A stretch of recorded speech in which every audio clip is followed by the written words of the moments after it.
Hi guys! Quick update or quick reminders lang po para sa mga gustong mag-trade dito sa PayPal or sa Terlo. Ayan, how to use PayPal account carefully guys. Reminders po, try not to change IP address. So if you're using your laptop for this account, use it all the time. Or kapag cellphone naman kayo, yun na lang po ang gamitin nyo kapag magte-trade kayo dito sa Terlo. Kasi kapag po nagpabago-bago kayo ng account, ay nagkakaroon po sila or gagamitin nila yung anti-fraud algorithm to save your info and funds. So, kaya po, kapag cellphone na lang po yung gagamitin nyo. Kapag po naka-Wi-Fi, Wi-Fi lang din po. Okay? So, wag po kayo magpabago-bagong Wi-Fi or data. And then, kapag po trade na kayo dito, mag-start po kayo sa mababang halaga. At wag din po yung araw-araw. Ito yung binigay nilang example para po makapag-trade kayo dito kay Terlo. So, halimbawa, ngayong araw, nag-trade kayo ng 50 USD.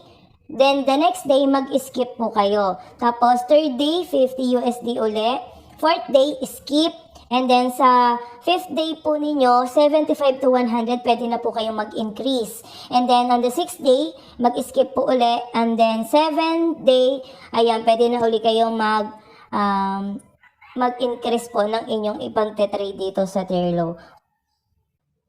So mapapansin nyo naman na paunti-unti saka po tayo mag-i-increase po ng ating pang-trade dito. If your funds naman po na hold, so i-chat nyo lang po sila para sa reference, tapos ipapadala po nila yon sa email. And then kapag naman po yung mga first time po na account, and all funds will be hold po. And then do not worry po kasi in the end naman marirelease po rin yan.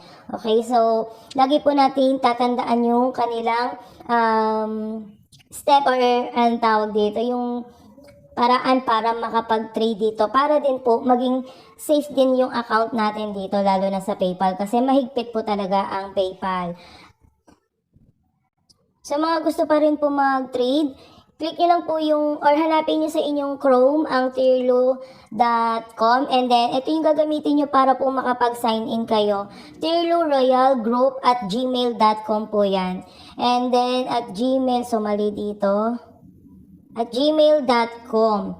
And then, ito yung password, I want 25% para po makapag-trade na kayo at makakuha po kayo ng 13.7 na personal rate po dito sa Terlo. So, wala pang 24 hours or pagpalagay na natin 24 hours, ang inyong earnings ay direct po yan sa PayPal. And then yung PayPal, pwede nyo po yung matransfer sa inyong mga GCash account. Okay? So, maraming salamat po.